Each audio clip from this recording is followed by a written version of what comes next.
흔히 사람들은 기독교를 종교라고 생각합니다. 하지만 기독교의 본질은 종교에 있지 않고 관계에 있습니다. 인간은 죄로 말미암아 하나님과의 관계가 단절되었습니다. 하지만 예수 그리스도를 믿을 때 그 깨어진 관계는 다시 연결됩니다. 그래서 어둠의 권세에서 하나님의 자녀가 되고 영원한 주님의 나라의 상속자가 된다라는 뜻입니다. 그래서 신앙이 깊어졌다라는 것은 하나님과의 관계가 깊어졌다라는 뜻입니다. 그런데 하나님과의 관계가 깊어지면 반드시 나타나는 열매가 있습니다. 그것은 바로 성도 간의, 사람들 간의 관계도 회복된다라는 사실입니다. 그래서 하나님을 사랑한다라고 하면서 사람들과의 관계가 계속 힘들어지고 깨어지고 있다면 온전하다고, 우리의 신앙이 온전하다고 말할 수 없습니다. 하나님과의 관계는 반드시 이웃과의 관계, 지체 간의 관계로 증명되기 때문입니다. 이 사실은 인류의 시작부터 나타납니다. 에덴 동산에서 하나님이 아담에게 모든 것을 다 누리라고 하셨습니다. 하지만 단 한 가지, 동산 중앙에 있는 선악과는 안 돼.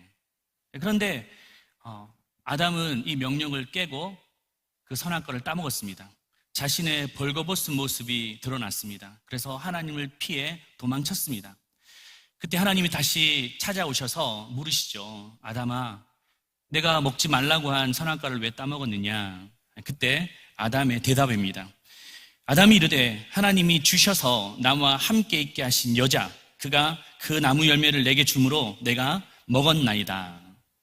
자신의 죄를 인정하기보다는 책임을 전가하는 데 급급합니다. 여기서 나오는 여자라는 말은 하와를 뜻하는데요, 하와가 먼저 따먹어서 내게 준 것 아닙니까? 다 하와 탓입니다 라고 책임을 돌리고 있습니다. 이전에는 내 뼈 중에 뼈, 살 중에 살이라고 했지만 지금은 비겁하게 그 모든 책임을 하와에게 뒤집어 씌우고 있습니다. 그런데 자세히 보면 하와에게 죄를 뒤집어 씌우는 것 같지만 말씀해 보시면 하나님이 내게 주신 그 여자, 무엇을 말합니까? 이 모든 게 다 하나님 때문입니다. 하나님이 그 여자를 주지 않았으면 이런 일이 있겠습니까? 모든 책임을 이제 하나님께 돌리고 있습니다. 이렇듯 하나님과의 관계가 깨어지는 것은 너무나도 무시무시합니다. 하나님과의 관계도 철저히 단절뿐 아니라 또 지체 간의, 가족과 우리의 사랑하는 사람들과의 관계도 철저하게 끊어놓기 때문입니다. 하지만 하나님은 깨어진 관계를 그냥 내버려 두기를 원치 않으셨습니다. 다시 회복하기를 원하셨습니다. 그 일을 어떻게 행하기를 원하시냐면 바로 교회를 통하여 행하기를 원하십니다. 그러므로 교회는 하나님과의 관계가 온전한지를 사람들과의 관계를 통해서 증명하는 현장입니다. 오늘 본문은 하나님께서 창조하셨던 초대교회가 무엇인지를 이렇게 설명하고 있습니다.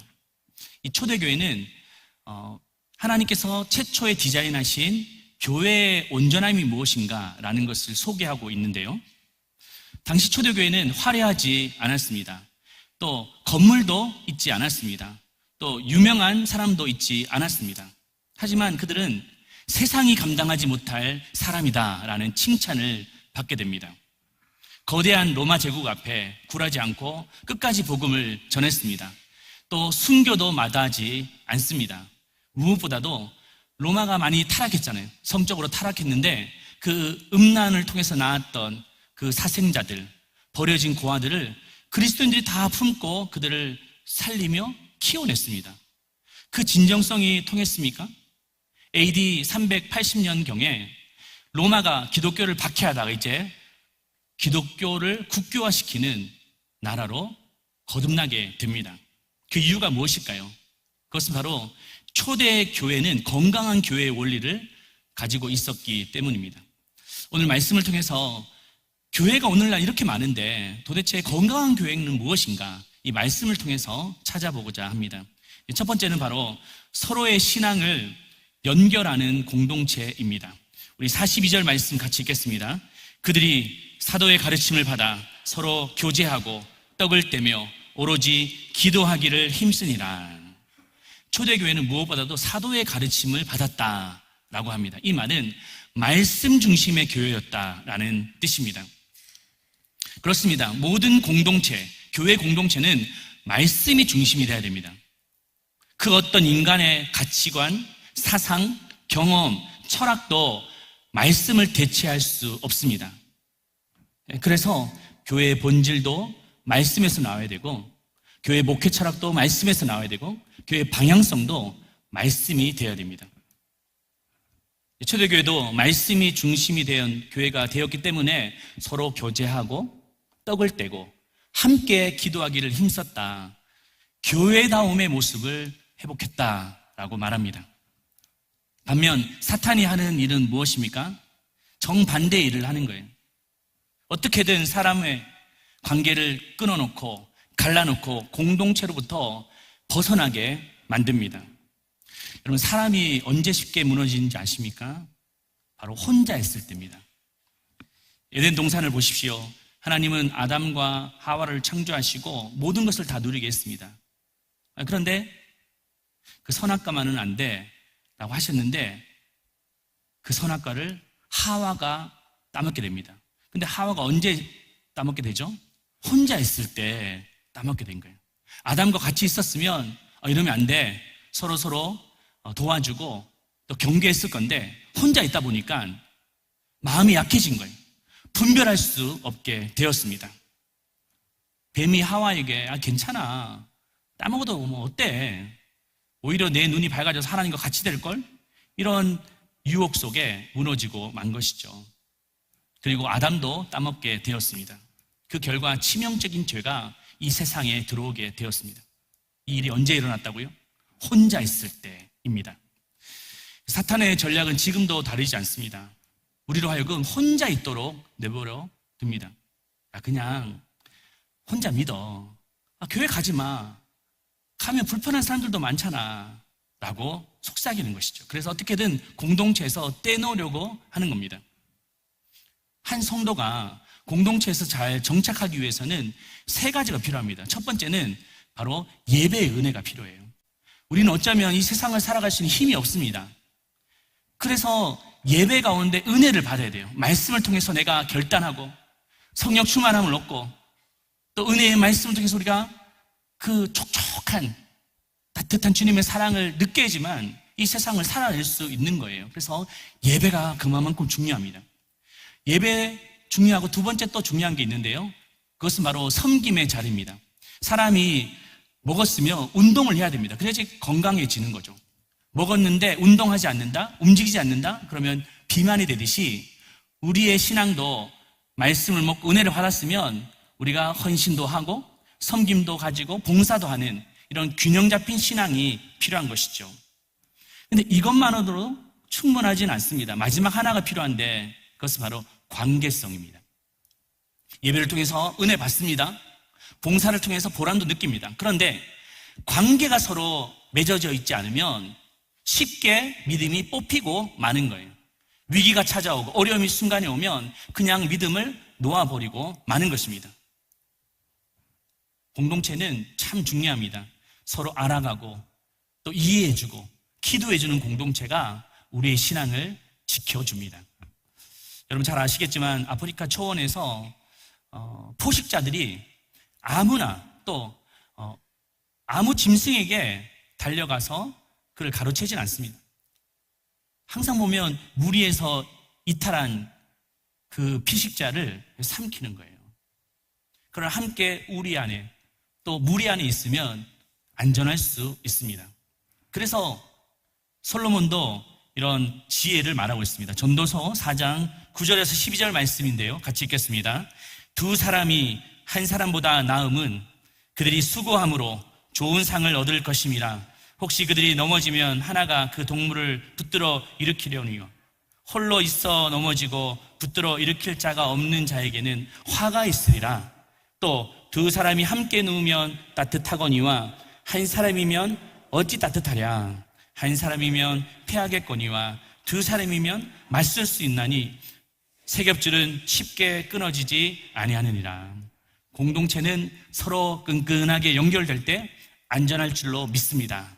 두 번째는 갈등을 통해 성숙되는 공동체입니다. 교회는 참으로 역설적인 공동체예요.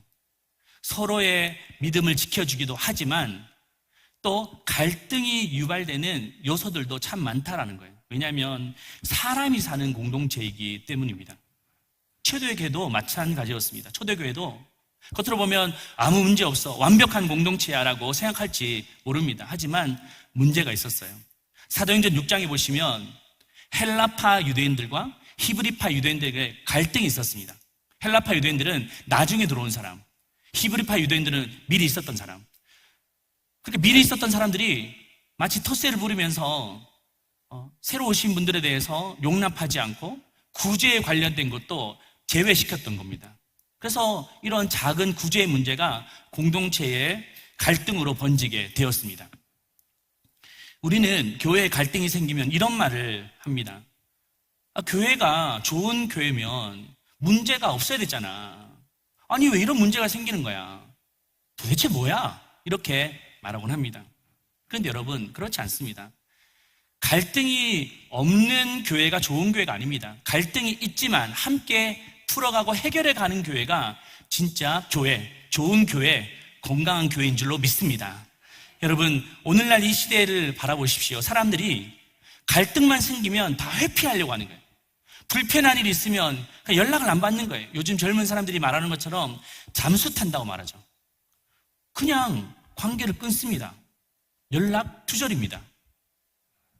그런데 여러분, 이것은 상책이 아니에요. 오히려 더 문제를 꼬이게 만들고 어렵게 만듭니다. 아무런 해결점이 되지 않습니다. 운동을 하다가 팔이 부러진 적이 있습니까? 그건 너무 불편하잖아요. 그래서 그냥 잘라내면 됩니까? 아니죠. 더 큰 장애를 겪게 됩니다.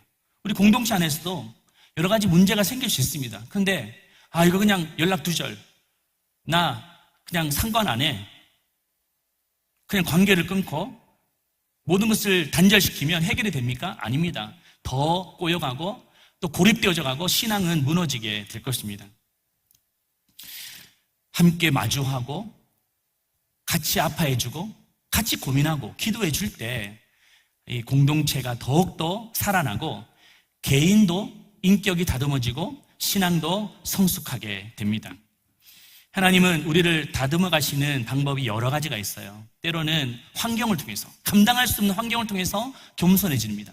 때로는 고난이 임하면 마음에 신앙의 옷깃을 여미고 하나님 앞에 나가는 거죠. 그런데 가장 빠르고 정확한 하나님의 연단 방법이 무엇인지 아십니까?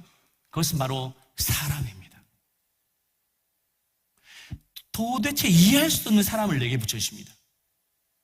또 너무나도 내 생각과 달라요. 그리고 때로는 너무 무례한 사람도 가끔 있습니다. 그럴 때 우리는 어떻게 됩니까? 그냥 포기하고 단절시킵니까? 그러면 거기서 머무는 거예요. 근데 그런 상황 속에서 용서를 배웁니다. 그리고 인내를 배웁니다. 그리고 한 영혼도 사랑하셨던 그 예수님의 사랑을 배우게 됩니다. 그래서 솔로몬은 잠언서에서 이런 말씀을 하셨습니다. 잠언서 27장 17절 말씀 같이 읽겠습니다. 철이 철을 날카롭게 하는 것 같이 사람이 그의 친구의 얼굴을 빛나게 하느니라. 미국의 심리학자 헨리 클라우드는 이런 말을 했습니다.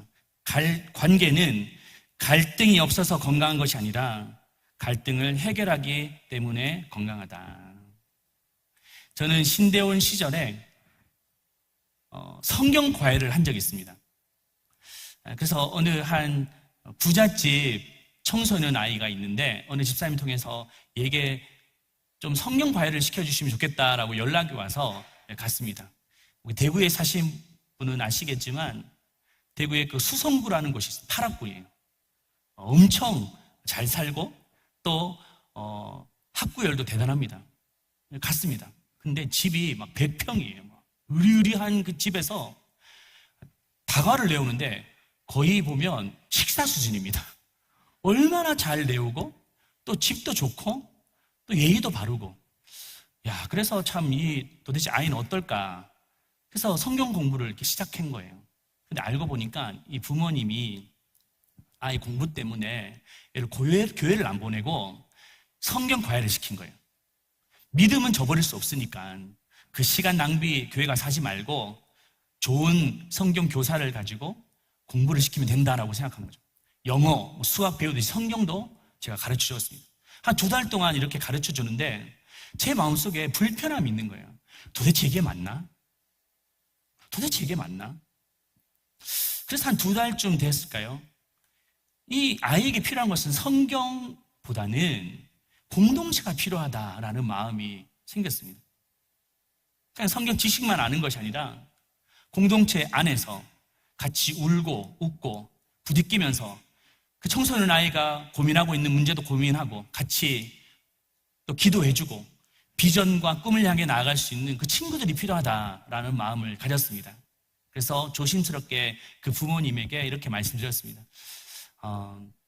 이 아이에게 필요한 것은 어쩌면 성경 과외보다 공동체입니다.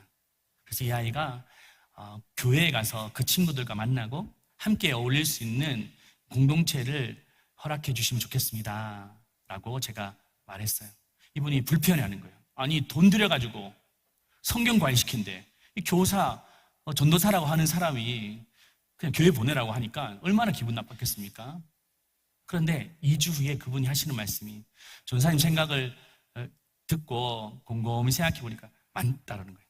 그래서 아이를 교회로 보내기로 했습니다 라고 합니다. 그때부터 저는 과외가 잘렸습니다. 그래도 기뻤습니다. 한 영혼이 공동체 안에 있다면 그 아이가 겪는 어려움을 같이 공감해주고 또 선생님이 지도해주고 그러면서 같이 자라가고 성장해가는 그 모습이 하나님 얼마나 기뻐하실까. 여러분, 갈등이 없는 공동체를 꿈꾸지 마십시오. 오히려 갈등이 생겼을 때 이해하고 공감해주고 소통할 때 또 건강하게 공동체가 세워질 것을 믿습니다. 마지막은 영적 파워를 가진 공동체입니다. 42절 말씀인데요. 그들이 사도의 가르침을 받아 서로 교제하고 떡을 떼며 오로지 어떻게 해요? 기도하기를 힘쓰니라. 교회를 움직이는 영적인 힘은 바로 어디에 있습니까? 기도에 있습니다. 사실 이 초대교회가 처음 시작될 때도 기도로 시작되었습니다. 예수님이 승천하실 때 제자들에게 이 성에서 떠나지 말고 성령이 임할 때까지 기도해라, 기다려라. 제자들은 뜨겁게 기도했습니다. 그때 오순절 다락방에서 성령이 임했습니다. 그때 그들은 능력 있는 삶을 살았습니다. 더 뜨겁게 복음을 전하고 생명력 있는 삶을 살아가게 됩니다. 여러분, 절대 교회는 프로그램에 의해서 유지되는 것이 아닙니다. 이벤트에 의해서 세워지는 것이 아닙니다. 오직 기도에 의해서 세워질 줄로 믿습니다. 그래서 교회는 기도가 살아있어야 돼요.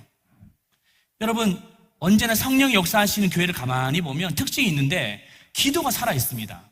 그리고 기도가 뜨겁습니다. 제가 한 번씩 외부 강사에 초청을 받아서 교회를 갈 때가 있습니다. 그러면 교회 분위기를 딱 보면 알아요.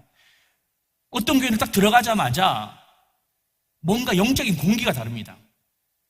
뭔가 모르게 전율을 느끼고 예배를 아직 드시지도 않았는데 감동이 오고 눈물이 나고.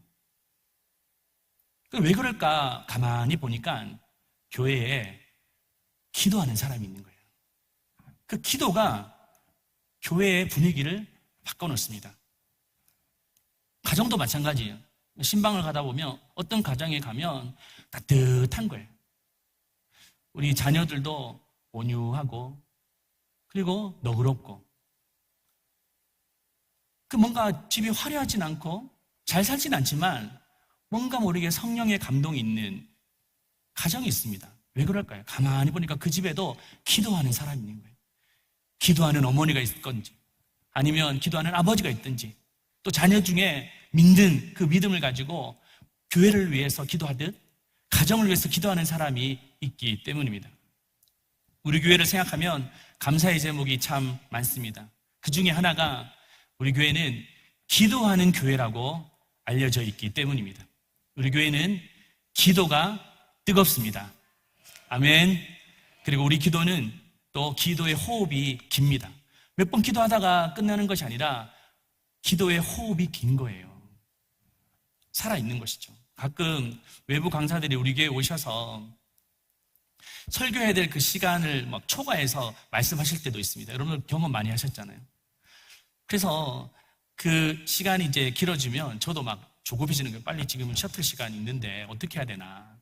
그리고 예배를 마치고 내려오셔서 하시는 말씀이, 목사님 제가 많이 길었죠. 네, 길었습니다. 근데 하시는 말씀이, 성도들이 너무 몰입해주고 집중을 잘해주니까 나도 모르게 막 설교를 계속 하게 되었다라고 하시는 거예요. 왜 그럴까 혼자 곰곰이 생각해 보았습니다. 이 교회에 많은 믿음의 선배들이 기도를 심으신 거예요. 그리고 여러분 한 분 한 분이 이 교회에 기도를 심었기 때문입니다.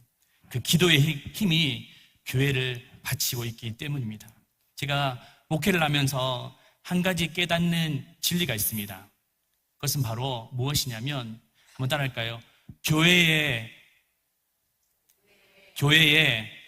분량은 기도의 분량이다. 교회의 분량, 그릇은 기도의 분량이라는 거예요.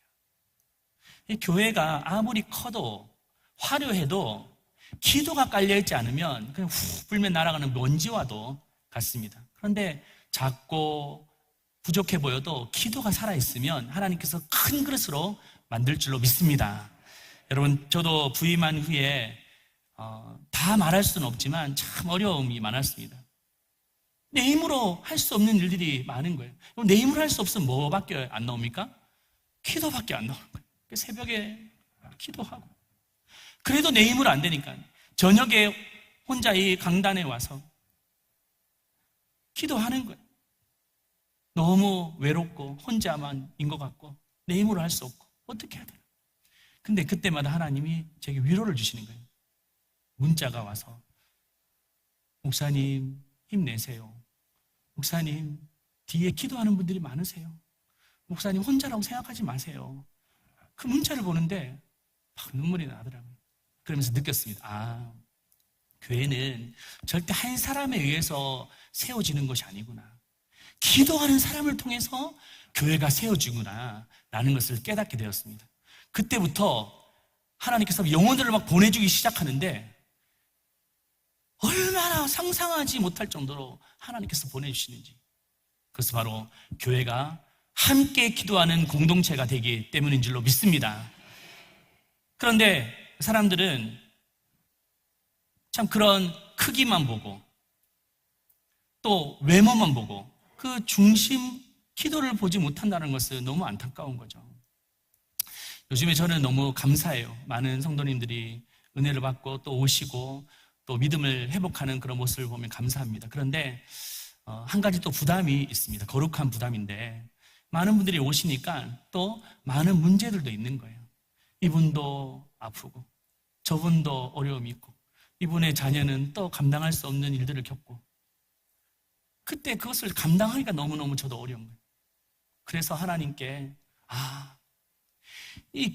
이분들을 다 품어내기 위해서는 기도의 분량이 더 넓어져야 되겠구나, 기도의 지경이 더 커져야 되겠구나, 그런 마음을 갖게 되었습니다. 그래서 더 기도해야 되겠구나, 더 엎드려 하나님 앞에 간구해야 되겠구나라고 느끼게 되었습니다. 여러분, 우리 교회는 기도하는 공동체입니다. 금요 성령 집회 한번 나오십시오. 그 뜨거운 기도를 경험해 보시길 바랍니다. 한번 놀러라도 와보세요. 피서철로 막 어디든 가는데 한번 구경이라도 와보십시오. 그러면 하나님께서 우리에게 은혜를 주십니다. 이번 주도 정말 유명한 강사님이 오십니다. 다들 강사님들이 시간이 많아서 오시는 분이 아니에요. 몇 개월 전부터 막 부탁해서 연락해서 오시는데, 이번에 그 갓 피플, 그 인터넷 쇼핑몰의 그 대표이시고 규장이라는 출판사 대표님이신데 참 간증이 좋아요. 오셔서 은혜를 받으셨으면 좋겠습니다. 하나님은 기도가 쌓이면 그에 대한 열매를 주십니다. 가정도 기도가 쌓여야 돼요. 우리의 삶의 직장도 기도가 쌓여야 됩니다. 교회도 기도가 쌓여야 됩니다. 그러면 어떤 어려움이 와도 위기가 와도 다 품어내게 됩니다. 우리 교회 공동체도 아픈 자들, 힘없는 자들, 가난한 자들, 약한 자들이 와도 그들을 기도로 품어내는 우리 공동체 되기를 축복합니다. 그러자 초대교회에 어떤 일이 일어났습니까? 사도행전 2장 47절 말씀인데요. 같이 읽겠습니다. 주께서 구원받는 사람을 날마다 더하게 하시니라. 아멘. 폭발적인 부흥의 역사가 일어났습니다. 근데 여기서 한 가지 질문이 생깁니다. 이렇게 폭발적인 부흥의 성장이 일어나기 전에 초대교회는 어떤 모습이었을까라는 거예요. 개척교회였을까요? 아니면 대형교회였을까요? 성경은 그렇게 말하고 있지 않습니다. 초대교회가 시작될 그때 오순절 다락방에 성령 강림했을 때 몇 명의 성도들이 있었습니까? 120명이었어요. 당시에 여성과 자녀들은 숫자에 넣지 않은 것을 보면 아마 한 300명 되지 않을까 생각이 됩니다. 이 300명 정도 되는 성도들이 있었는데 성령 충만함을 받고 베드로가 복음을 전하자 3,000명, 5,000명이 한꺼번에 주님께 돌아오는 부흥이 일어나게 되었습니다. 소위 말해 초대형 교회로 성장하게 된 것입니다. 그렇다면 갑작스럽게 초대형 교회가 되었을 때 이들이 예배를 어디서 드렸냐는 거예요. 지금처럼 초대형 예배당이 있었던 것도 아닙니다. 있었다 한들 로마의 핍박 때문에 모일 수도 없었습니다. 그들이 그럼 어떻게 예배를 드리게 되었느냐? 바로 소그룹 공동체를 통하여서 예배를 드렸다는 거예요. 다시 말해 1,000명, 2,000명, 3,000명 한꺼번에 움직인 것이 아니라 작은 소그룹이 연결되어져서 교회를 이뤘다라는 사실입니다. 오늘날로 말하면 구역 예배, 셀 모임, 소그룹 모임이라고 할 수 있는 것이죠. 그곳에서 기도 제목을 나누고 함께 울어주고 같이 손잡아주는 아름다운 그런 공동체의 모습이 있었기 때문에 로마의 박해와 어려움 속에서도 이겨낼 수 있었습니다. 이번 주부터 셀 모임이 시작이 됩니다. 아직까지 셀 모임에 들어오지 못한 분들이 계시다면 경험하지 못해서 그래요. 경험하면 그 소중함을 깨닫게 됩니다. 이번 선교를 갔는데 어느 한 권사님이 그렇게 교회에서 선교 가라고 했는데 본인은 아니야 안 가셨대요. 그런데 누가 이제 권면을 해서 이번에 가게 됐는데 갔다 오셔서 하시는 말씀이 너무너무 좋다는 거예요. 내가 이제야 이 기쁨을 발견하게 됐다고. 그래서 내년에 또 가겠다 하시는 거예요. 여러분, 이게 경험하지 못하면 모르는 거예요. 이 소그룹의 안에, 셀 안에, 구역 모임 안에서 일어나는 그 역동성과 그 끈끈한 사랑을 경험한 자만이 이것을 놓치지 않는 거예요. 우리 셀 리더분들도 정말 고생 많으세요. 저희 찾아와서 목사님, 우리 성도님 이런 아픔이 있는 분들 계십니다. 기도해 주세요. 막 애를 쓰시고 계신다는 거예요. 그들과 함께 공동체 안에서 그 사랑을 누리시기를 바랍니다. 웬만하면 가정에서 모였으면 좋겠어요. 요즘 같은 시대, 개인주의 시대에 가정을 잘 오픈하지 않습니다. 그래서 교회에서 모이기도 하시는데 그것도 괜찮습니다. 하지만 교회보다 가정이 좀 낫습니다. 가정을 오픈한다는 것은 마음을 열었다라는 뜻이거든요. 그러면 교회에서 느끼지 못했던 따뜻함이 그 가정 안에 있습니다. 그리고 또 가정을 오픈하면 좋은 점이 있습니다. 집이 깨끗해집니다. 집을 청소하지 않을 수 없는 거예요. 한 달에 한 번씩. 얼마나 좋습니까? 여러분, 큰 교회가 좋다, 작은 교회가 좋다, 이게 아니에요. 교회는 건강한 교회가 좋은 교회입니다. 그래서 루터는 소그룹 공동체를 교회 안에 있는 작은 교회라고 말했어요. 대그룹 예배만 있는 것이 아니라 교회 안에 또 교회가 있는 작은 공동체 안에서 그 사랑을 느끼고 살아가는 것이죠. 이제 이 얘기를 하고 말씀을 정리하고자 하는데요. 몇 주 전에 한 30-40명 되는 교회에서 임직식을 하는데 오셔서 축사해달라고 해서 갔습니다. 그래서 가서 예배를 드리는데 제가 참 감동을 받았어요. 어떤 감동이 있었냐면 이제 임직하시는 분들을 위해서 셀 리더분들이 쭉 나오셔서 많지는 않았습니다. 축가를 이렇게 불러주는데 축가 한 중반쯤 됐나요? 저 뒤에 계시는 셀 식구가 한 분이 일어나서 같이 축가를 부르는 거예요. 그 모습을 보고 옆에 있는 또 다른 한 분도 일어나서 축가를 부릅니다. 3분, 4분, 5분 일어나시더니만 그 교인 전체가 다 일어나서 함께 축가를 부르는 것을 보면서 이거 누가 연출하지도 않았어요. 시키지도 않았습니다. 자발적으로 그렇게 했던 것이죠. 그걸 보면서 저는 정말 저의 목회를 돌아봤어요. 그리고 하나님이 꿈꾸시는 공동체가 뭘까? 정말 진심으로 그 임직받는 분들 축복해주고 축하해주는 그 자연적인 모습들을 보면서 하나님이 원하시는 공동체가 뭘까? 정말 반성도 많이 하고 돌아보는 시간이었습니다. 물론 우리 교회가 물리적으로 그렇게 할 수는 없지만 저는 바라고 소망하는 것은 교회 안에 작은 교회가 또 모이고 모여서 끈끈하고 서로 사랑하고 섬기는 그런 공동체가 되기를 원합니다. 이 공동체를 함께 세워가기를 주님의 이름으로 축복합니다.